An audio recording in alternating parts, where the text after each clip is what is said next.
Before we learn this week's scope words, I just want to let you know that they're all nouns. That means they're going to be on blue cards. We haven't had nouns in a while, so I just wanted to remind you that they're a person, place, thing, or idea.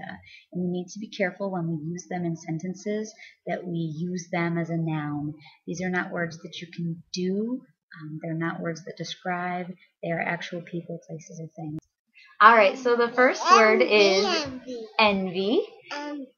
It's 2 syllables, N-V, and envy. And it's a lot like jealousy. It's wanting what other people have. Jealousy usually has to do with people, though, and relationships, being jealous of another person's maybe relationship or another person, where envy has to do with wanting their stuff. So you might have envy towards someone else's new cell phone or envy towards someone's test grade or something like that. And on the next slide, you'll see some simple sentences for envy and also some great pictures that just kind of depict what envy is all about.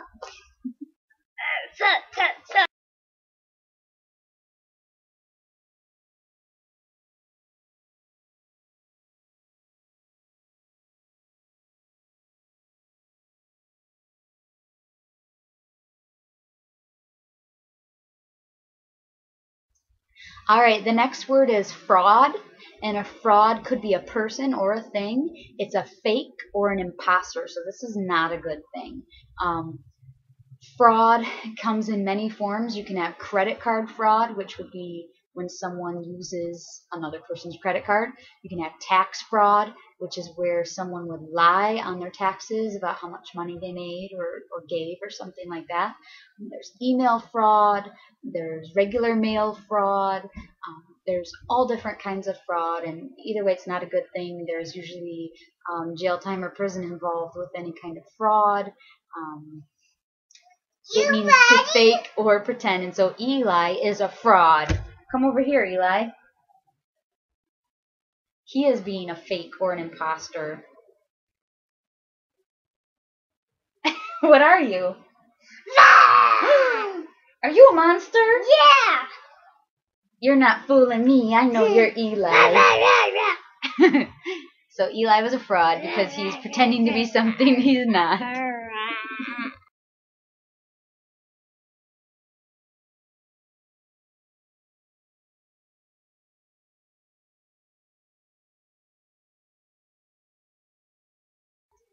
Welcome and good evening to tonight's oration, which is a formal public speech, typically by someone important, lasting a long time.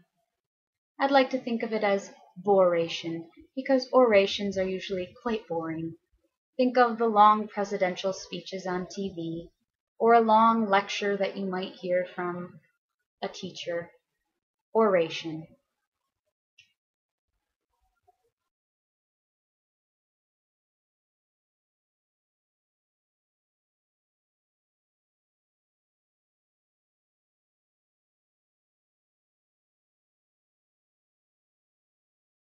All right, and here's one of my all-time favorite scope words. It is juxtaposition. So everybody say juxtaposition. It's juxtaposition. Juxtaposition. And so it has the word position right in it. And so it is a position. In fact, it's a side-by-side position that's used to show how different two things are, or used to show contrast. And so, having in a store a bunch of diet pills and then like the Twinkies and Hostess stuff, that's juxtaposition. It's just crazy that they put those two things next to each other. It kind of shows how different they are. Authors use this quite a bit too. In fact, I have an example from Narcissus. When it said that Echo wept among the rocks sadly, while her sisters and friends talked and shouted happily in the fields, the adverbs are used in juxtaposition to help the reader kind of feel sorry for Echo, because you can see how she feels in juxtaposition to her friends and sisters. It puts the two side by side to help show the difference. Artists also use this. One of my favorite artists is M.C. Escher, and here I have a well-worn book about his works. And he used a lot of black and white, and he used a lot of juxtaposition. Here's one. Let's see, get the angle right here. It's called Angels and Demons, and if you take a good look, you can see that it indeed is Angels and Demons. And by showing the two in black and white and in juxtaposition right next to each other, it just helps show the contrast and how different they are. Creates kind of like a whoa effect. So that's juxtaposition. Stay tuned on the next slide for some sample sentences so you can see how it's used.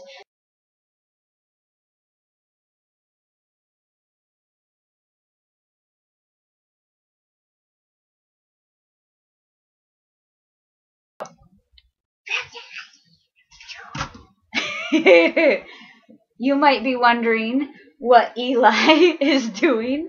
Well, he is being the last scope word, which is a buffoon. Everybody say buffoon. Yep, it's 2 syllables and double consonant. The syllable breaks always between the double consonant, so it's buffoon. A buffoon is actually not a very good thing to call someone. It's a fool, a ridiculous person, someone who's just being over the top, like Eli's being right now.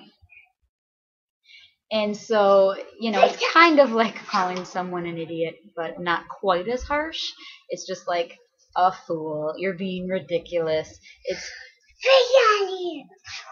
kind of describes that person who maybe goes over the top for attention, or acts like a clown or a jokester. You would say they're being a buffoon. Kind of reminds me of the Three Stooges or something like that.